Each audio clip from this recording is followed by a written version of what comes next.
This next video, we're going to be talking all about the walk with our dogs. I know I love taking my dog for a walk, but it is so enjoyable because he just walks next to me, ignores his surroundings, listens to me when I give him off-leash freedom, and I can easily recall him back. That takes a long time to condition that mental state, but we're going to say goodbye for now. We're going to say goodbye to the walks where our dog is in charge of what they do. So we've talked a lot up until this point about how to apply structure, how to micromanage, how to give our dogs guidance in and around the home. And now you're starting to see that we're ready to start leaving the nest. We're ready to start moving with our dog. We've worked a lot on static, passive skills, and now we're ready to start moving with our dog. But I don't want my dog to be in charge of what they're doing on the walk because of a few different factors. The first factor is we have no control over anything that's happening with us when we leave the front door. When we leave that front door, we're out in the neighborhood, and I don't care if you live out in the country or if you live in an apartment complex, there's things that you can't control, whether it's a herd of deer or neighbors popping out next door with their dog. We want to make sure that we have control of our dog's mental state from the beginning because we cannot control anything happening in our environment. The second reason is because if my dog is allowed to go and sniff pee and walk on the right side, the left side, in front of me, behind me, even if they're not sled dog pulling me down the road, that is allowing my dog to make independent decisions. And it is not fair for me to get upset then when, a squirrel comes by or another dog or a loud vehicle and my dog reacts to that, whether it's out of fear or out of aggression or out of excitement. I'm not allowed to get upset at my dog for making those decisions when I was letting my dog make those decisions the entire walk up into this point. What owners need to understand is sniffing the grass wherever they want to go is the same independent thought as reacting to a stimulus.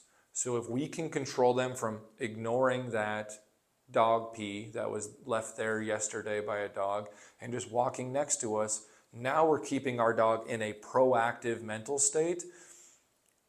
And when we inevitably encounter some form of stimulation in our environment, we're much, much more likely to be successful in keeping control of that mental state.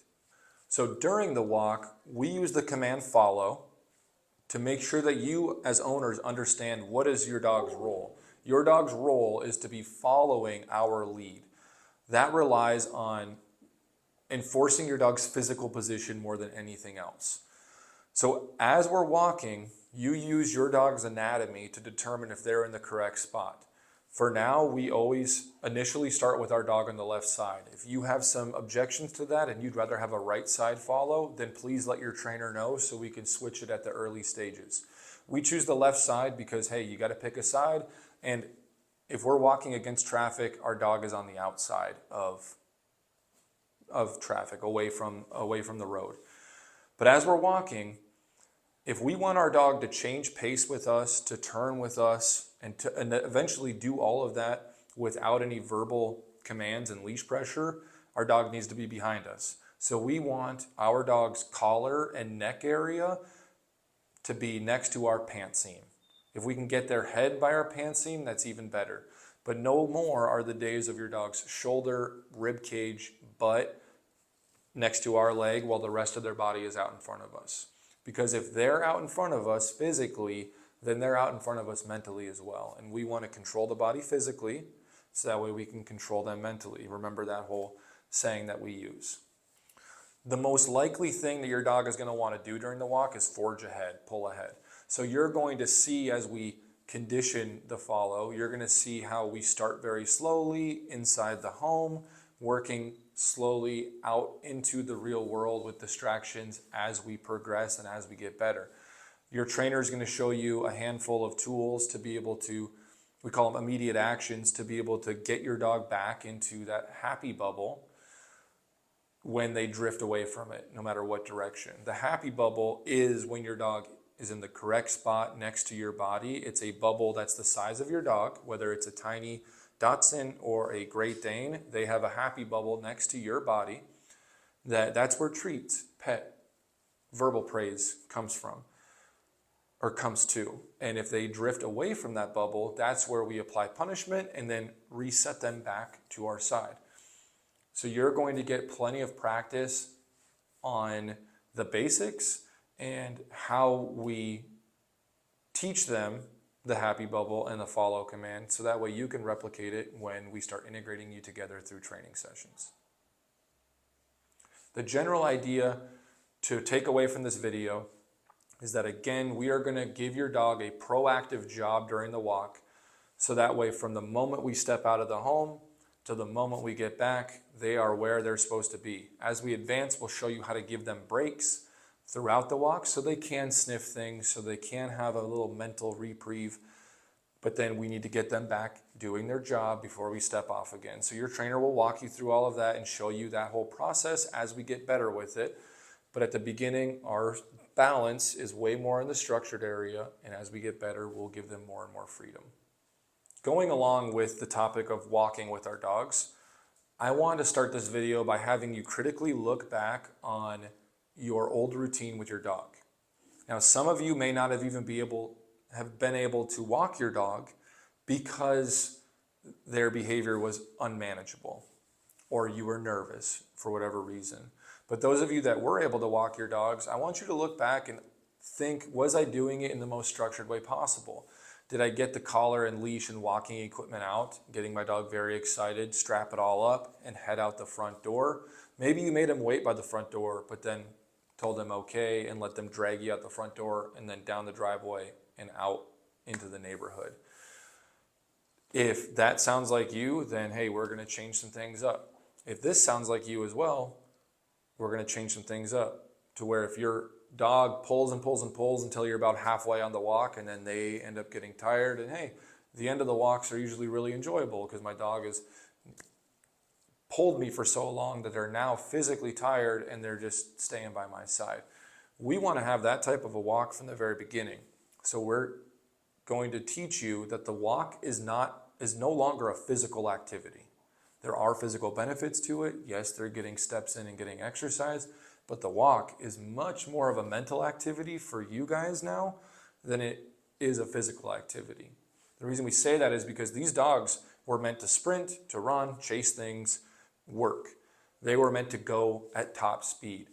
We're trying to get them to walk at our pace in an environment that we can't control for an extended period of time while ignoring their environment. That's pretty difficult. So give yourself some kudos, give yourself some grace with it, but just know that, hey, we're focusing on the mental state more than we are the physical state.